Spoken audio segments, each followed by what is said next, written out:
Durant l'été 2007, 5 ans avant les Jeux Olympiques de Londres, les habitants de Stratford, à l'est de la ville, ont vu s'ériger en quelques semaines un mur bleu de 3 mètres de hauteur et 18 km de longueur qui entourait le futur parc olympique, mais qui aussi coupait des routes et même des ponts au-dessus des canaux.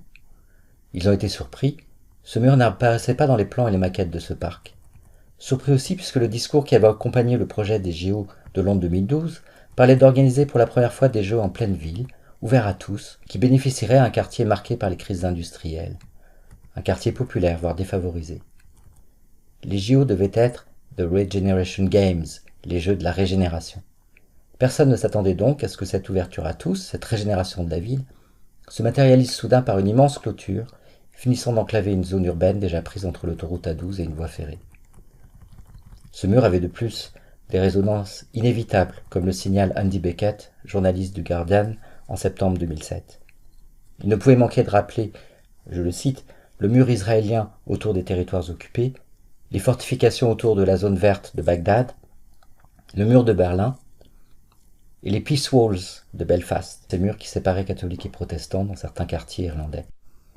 Comme la plupart des murs du monde, celui-ci s'est vite recouvert de graffitis revendicatifs, d'œuvres d'art recréant un espace de liberté à même sa surface, avec peut-être comme particularité cet escalier qui permet de voir au-dessus et donc au-delà, et cette autre particularité que les marques sponsors des JO sont déjà là, sur le mur, Coca-Cola, Samsung, McDonald's. D'ailleurs, si le mur est bleu, c'est que le bleu est la marque des Jeux Olympiques de Londres 2012. Des agents de compagnies de sécurité privées patrouillaient le long du mur. Le journaliste les a croisés et l'un d'eux lui a dit « C'est une aire privée », en faisant, je cite Andy Beckett, un geste vague indiquant toutes les directions. La barrière bleue visait à rendre invisible la destruction de toute une partie de Stratford, laissant place aux infrastructures olympiques. Un an plus tard, en 2008, elle était démantelée, mais pour être immédiatement remplacée par une barrière en acier cette fois-ci, et qui a clôturé l'aire olympique jusqu'à la fin des Jeux. Ce grillage, atteignant 5 mètres de hauteur, soit 2 mètres de plus que le mur précédent, parcourait les mêmes 18 km. Il était par endroits surmonté d'une clôture électrique à 5000 volts et partout équipé de projecteurs surpuissants et de caméras permettant au passage d'expérimenter la reconnaissance faciale. Comme tous les murs actuels, celui qui entoure Gaza au sud de la frontière entre le Mexique et les États-Unis par exemple, cette barrière se présentait en fait comme une prouesse d'innovation technologique.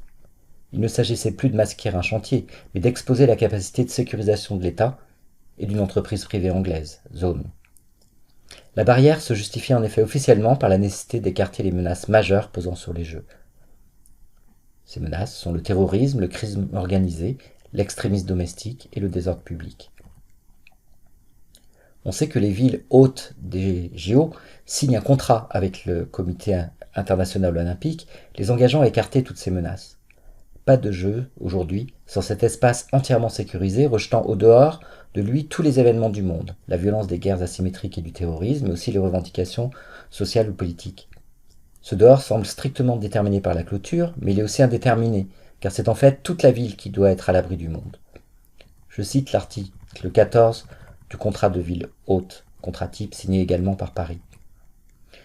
Aucune manifestation, conférence ou autre réunion majeure qui pourrait avoir un impact sur le succès de la planification, de l'organisation, du financement et de la tenue des Jeux ou sur leur exposition au public et aux médias ne se tiendra dans la ville hôte même, dans ses environs ou dans les villes accueillant d'autres sites de compétition ou dans leurs environs, pendant les Jeux ou pendant la semaine qui les précède ou celle qui les suit, sans l'accord écrit préalable du CIO.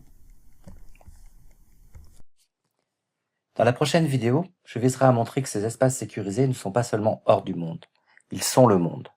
Je ferai le trajet allant de l'espace sacralisé interdit aux femmes, des Jeux d'Olympie, aux Jeux modernes selon leurs 3 origines.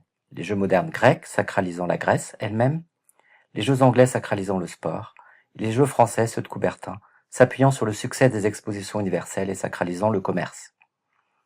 La version de Coubertin a triomphé justement parce qu'elle se fonde sur le dynamisme le plus fort qui soit, un dynamisme économique. Je parlerai enfin du tournant néolibéral des JO sous Samaranch, qui érode toute sacralisation au profit de la sécurisation et de la commercialisation. Le parc des Jeux Olympiques devient ainsi un espace d'exception qui met entre parenthèses le droit, les libertés publiques et même les règles du commerce, afin que s'applique d'une manière militaire et policière le seul impératif du profit. Et c'est cet espace qui tout à la fois s'impose et s'expose, tout en prétendant se protéger de dangers que le néolibéralisme a lui-même exacerbés.